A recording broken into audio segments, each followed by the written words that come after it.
আজকে করব এঁচোড়ের কোপ্তা। তো চলো এঁচোড়টা কেটে নিই। দেখো গোটা এঁচোড়টা আমি কেটে নেব এখন। আমি এইভাবে কেটে নিয়েছি, এইভাবেই সেদ্ধ করব। সকালের মটর ডাল ভিজিয়ে রেখেছি। এঁচোড়টাকে আমি এইভাবে সেদ্ধ করে নিয়েছি। সেদ্ধ করা এঁচোড়টা আমি গ্রেট করে নেব, এই যে এটা দিয়ে। আর এখানে রয়েছে মশলা, শুকনো লঙ্কা, আদা, জিরে আর গোটা ধনে, এগুলো বেটে নেব আমি। এঁচোড়টা কিন্তু আমি গ্রেট করে নিয়েছি। ভেজানো মটর ডালটা বেটে নেব।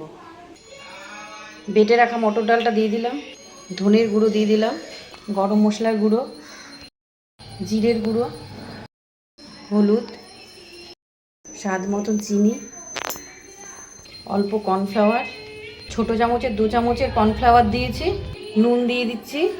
আর আমি এটা সুন্দর করে মেখে নেব। লঙ্কার গুঁড়ো দিয়ে দিচ্ছি, ভালো করে মেখে নিয়েছি। এবার আমি কোপ্তার মতো করে নেব। যে কোপ্তাগুলো আমি এইভাবে করে নিয়েছি। কড়াইতে কিন্তু সর্ষের তেল দিয়ে দিয়েছি। তেলটা গরম হয়ে গেছে, আমি কোপ্তাগুলো ছেড়ে দেব। একটু উল্টে দেব। কোপ্তাগুলো সব ভেজে তুলে নিয়েছি।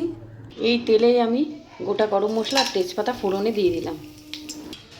বেটে রাখা মশলাটা দিয়ে দিলাম, ধনে, জিরে, আদা, শুকনো লঙ্কা, হলুদ দিয়ে দিলাম, টমেটো পেস্ট, নুন,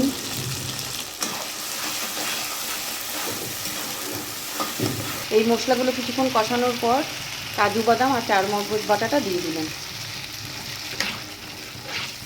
মশলাটা বেশ কিছুক্ষণ কষালাম, পুরো তেল ছেড়ে দিয়েছে মশলার থেকে। আমি জল দিয়ে দেবো।